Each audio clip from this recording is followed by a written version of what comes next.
Probably my favorite thing about Kansas City Chiefs general manager Brett Veach is that he has proven himself time and time again to be an absolute junkyard dog. He is scrappy. He is always looking for a way to get an advantage. He's a man who is not afraid to bend down and pick up a penny.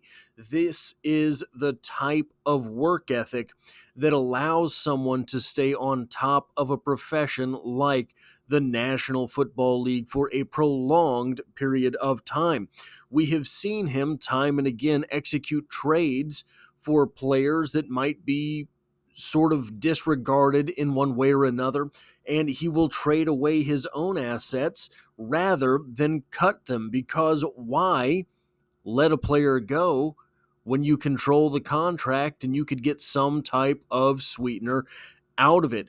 I have listed on the screen here 5 names that I think could be trade candidates for the Kansas City Chiefs coming out of the preseason, and every one of them includes a type of condition on that. So looking at this list of names, it might seem that your old buddy Scrambling is going absolutely mad, but I promise that there is a thought process behind this. We're going to start with Ian Book, the quarterback, and I'm going to be 100% honest. I have absolutely no idea how good Ian Book is going to look in the preseason.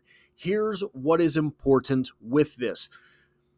The Kansas City Chiefs have won 2 consecutive Super Bowls. The Kansas City Chiefs have the best player in all of football in Patrick Mahomes, a player that is on his way, that's not even a fair enough assessment, a player who is trending towards being the greatest of all time. If you look at all of the stats and when they were accrued, all of the rings and when they were won, all of these things and how fast they have come to Patrick Mahomes, it is faster than Tom Brady acquired them. Now, longevity will be a question, but anyway, back to Ian Book. The Kansas City Chiefs have a certain sachet about their roster. The Kansas City Chiefs are a team that so here's what I'm getting at. If Ian Book lights things up in the preseason, it is 1,000% possible that he becomes a tradable asset. I don't think they're going to trade Chris Oladokun. I think that they seem to like Chris Oladokun. We haven't seen too terribly much of him to know what it is that they do like about him as a prospect, but we are left to assume that there is something they want to develop there. And we saw last offseason that you're the Kansas City Chiefs backup quarterback until you're not. So they're not going to trade, I don't think, Chris Oladokun. Carson Wentz was brought in to be the big gun behind the big gun. So he's safe. He's on the roster. I don't know if you want to put Oladokun on the practice squad again. So that is what it is. But Ian Book, if he should come in, this is a guy that if you are a quarterback-starved team, you were one of these teams that won 4 games last season, and things don't look particularly promising this year either. Why wouldn't you, if Ian Book lights it up in the preseason, send a 7th-round pick conditional in 2025, 2026 to the Kansas City Chiefs, and then you have something to sell to your fan base? Look, guys, we know things didn't look all that well this preseason. We just traded for the guy that was backing up Patrick Mahomes in Kansas City. He's got some coaching from Andy Reid, and all it cost us was a 7th-round pick in 2026. These are the types of trades that seem throwaway, but we're going to get back to one a little bit later. In fact, with the next player that we're talking about here, that those seemingly throwaway picks end up doing something for your franchise. So it's a long shot. I have no idea what Ian Book is going to look like, and I've rambled on long enough about him. Now, Lucas Niang. The Kansas City and I've said this probably 1,000 times on the channel, traded Yasir Durant a good old Missouri boy, traded Yasir Durant to the Patriots for a 2022 7th-round pick. Yasir Durant had played a handful of snaps for the Kansas City Chiefs and did some special teams duty. He did not have a whole lot of experience, but he had size, he had length, and he looked decent while he was on the field. Lucas Niang has all of those same properties. In fact, Lucas Niang has quite a bit more starting experience than your Yasir Durant ever had. And I don't know what he's going to do on the roster this year, guys. You have Wanye Morris, who is ahead of him. You have Jawan Taylor, who is ahead of him. You have Kingsley Suamataia, who I believe, for all intents and purposes, is going to be ahead of him. What else are you looking at there? You've got your 3 tackles. You've got all of your interior linemen taken care of. I don't know what else it is that you would be looking to do with him. You have several developmental guys in Ethan Driscoll, Jason Godric. I don't think Griffin McDowell makes the roster. Ethan Driscoll himself might be a practice squatter, and Jason Godric obviously was on the practice squad last year.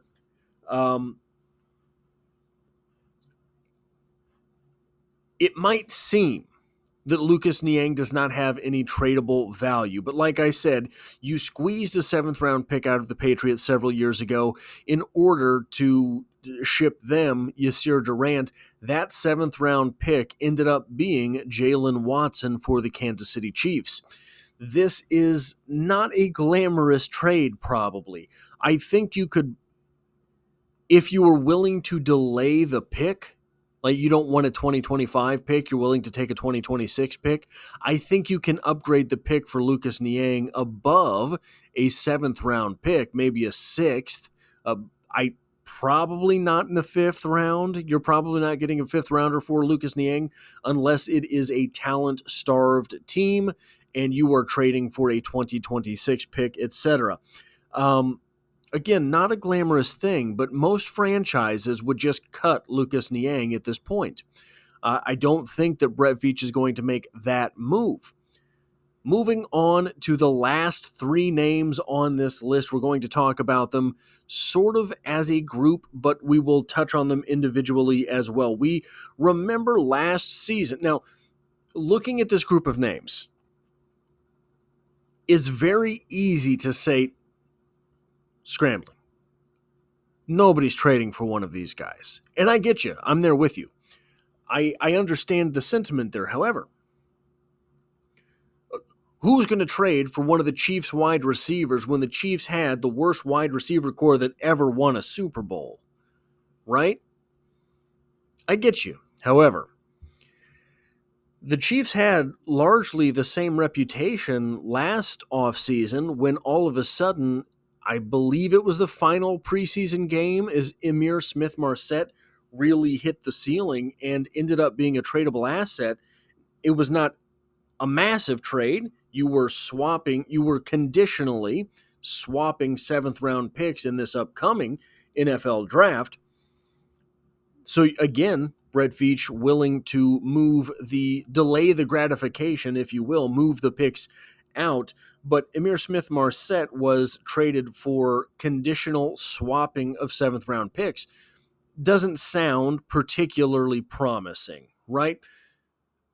But the Kansas City Chiefs are likely to be drafting late in the 7th round. The Panthers likely to be drafting early in the 7th round. This could be a move of upward of 20-ish spots. 20 spots could have been the difference between getting Isaiah Pacheco and not getting Isaiah Pacheco. So these types of moves matter. Now, are any of these wide receivers marketable? Can you get anything out of any of these wide receivers, even if it is? So all of these wide receivers ostensibly have more trade value than Ihmir Smith-Marsette. All of these wide receivers on the shiny surface level should be able to net you more than Ihmir Smith-Marsette if they have Ihmir Smith-Marsette's preseason, right? They still have to do something in the preseason to get eyes on them and to prove to other teams, yeah, this guy still has something in the tank.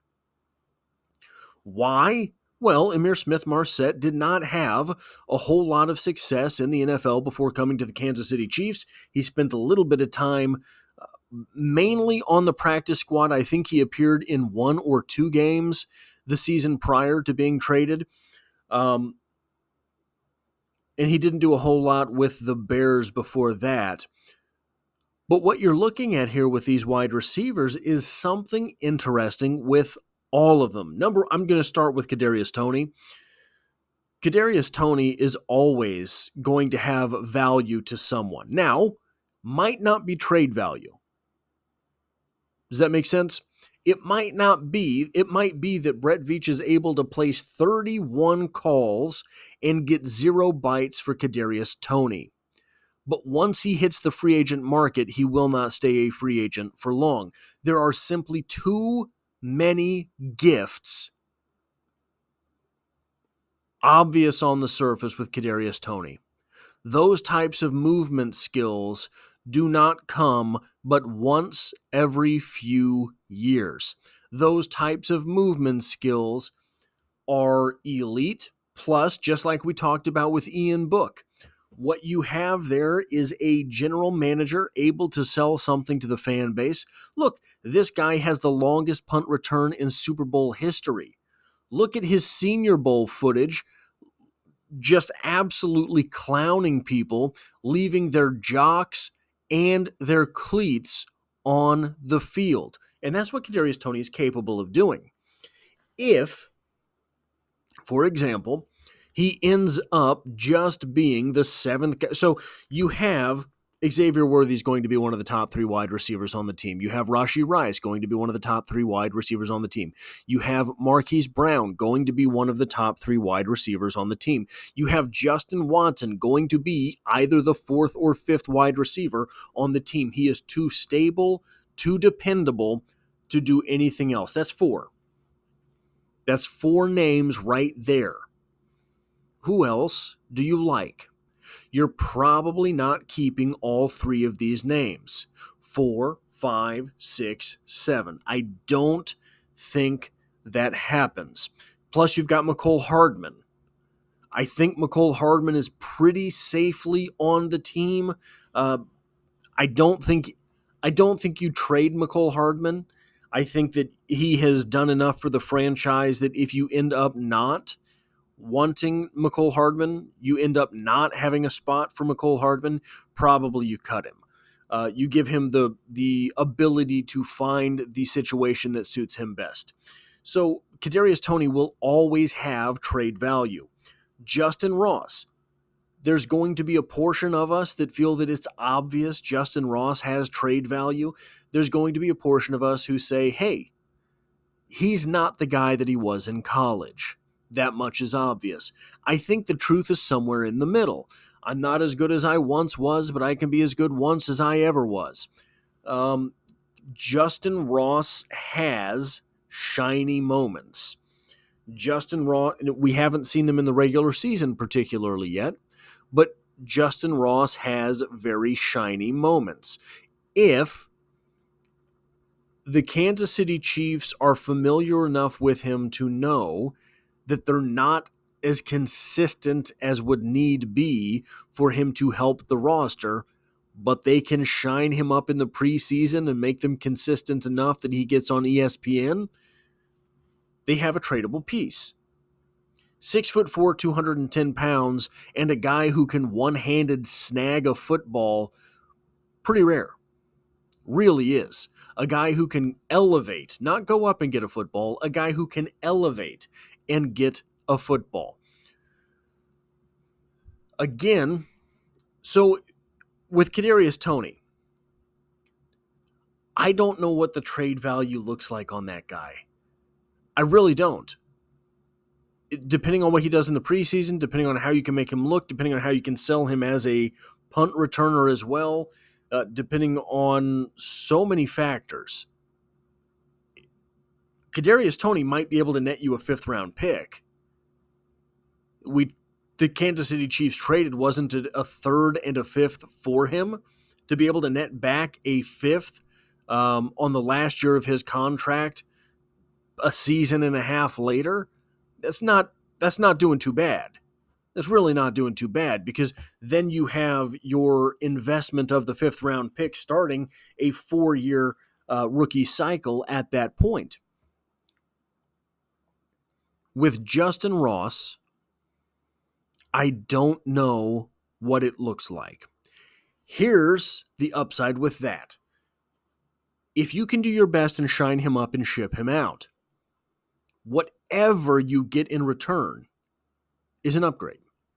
Justin Ross signed with the Kansas City Chiefs as an undrafted rookie free agent.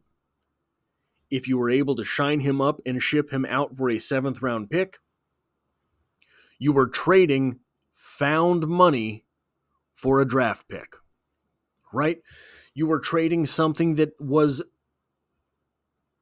not gifted to you, but something that you found through grit and determination, and you were able to sign because Justin Ross knew that you give UDFAs an opportunity, and if you're going to have to sit for a year, you might as well take the chance at getting a free ring in the process.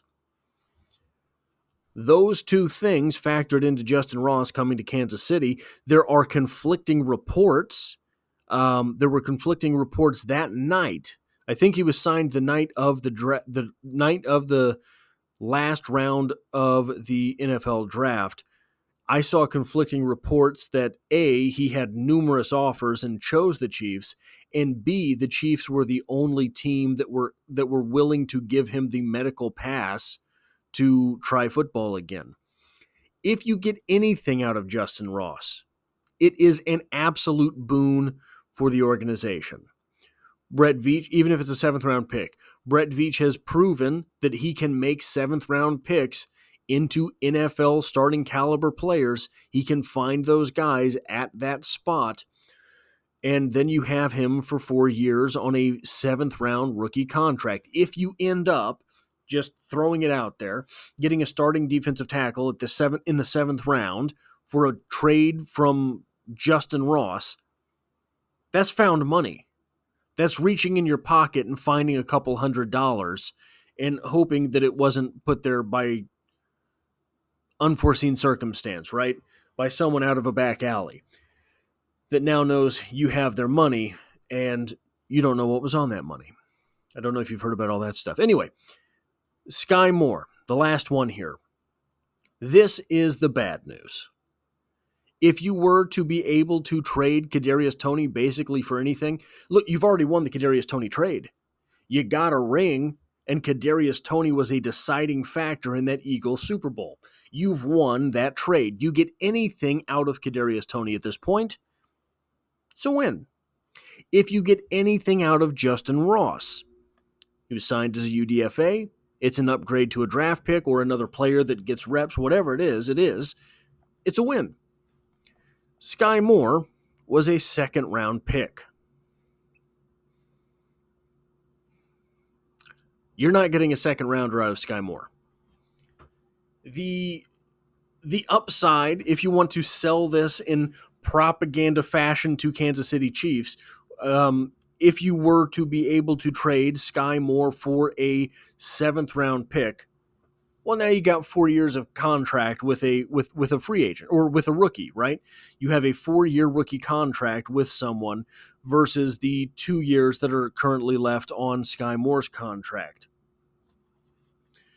That's a loss because you would be effectively moving down from the 2nd to the 7th round, but Skyy Moore just hasn't fit in during his time with the Kansas City Chiefs. Skyy Moore has not been able to flourish. Skyy Moore has not fit into the offense. Skyy Moore has not. I don't think, and maybe I'm wrong. So absolutely call me out if I'm wrong. I have not seen him progress He looked the same in his second season as he did in his first. This is, obviously, he played a little bit less in his second season, but the fact that he had basically stats-wise the exact same season. That said, that's going to be worth something to someone. If you can convince them to send you a 7th round pick for it, that's a different story. That's a different tale. That's going to take some salesmanship. But 250 yards, dependably out of a wide receiver, if you're trading a 7th round pick for Skyy Moore, you're the Bears, and you ship Kansas City a 7th round pick for Skyy Moore. That's probably a win for you, because Skyy Moore has proven he's at least a 250-yard guy in the NFL. It's hard to find that in the 7th round. We talked about the Skyy Moore draft on the channel, I think it was a couple weeks ago now, where we looked, and Skyy Moore has not had a great start to his NFL season. That much is just true, right? Now, as far as his jewelry collection is concerned, it's been a fantastic start to a career. But he's not had a great start to a career. But we looked at the wide receivers in that draft. There wasn't a whole lot going on after the Skyy Moore selection. Not yet. No one has emerged really. There was a couple guys selected after Skyy Moore that ended up being impactful so far in their NFL career. So what I'm saying is, yeah, if you can get Skyy Moore in the 7th round, probably that's a win. Even if it's Skyy Moore on a 2-year remaining contract, probably that's a win. So I'm going to be back later with defensive names that might be tradable assets for the Kansas City Chiefs. Again, I understand that this is not a great big selection of names that is going to be blockbuster trades, but Brett Veach has proven time and again that he's willing to make the small moves. He's willing to put in the effort. He's willing to use the elbow grease to get something done, because you never know when that pick is going to be much bigger than it ever seemed it would. That's all I have for this video. If you like or appreciate what it is that I do here, hitting the like button really does help me out, as it tells YouTube to share this video with other Kansas City Chiefs fans. If you find yourself here by chance but not design, the Kansas City Chiefs are the only thing I talk about on this channel, dropping multiple videos every single week, and I hope to have you back for the next one.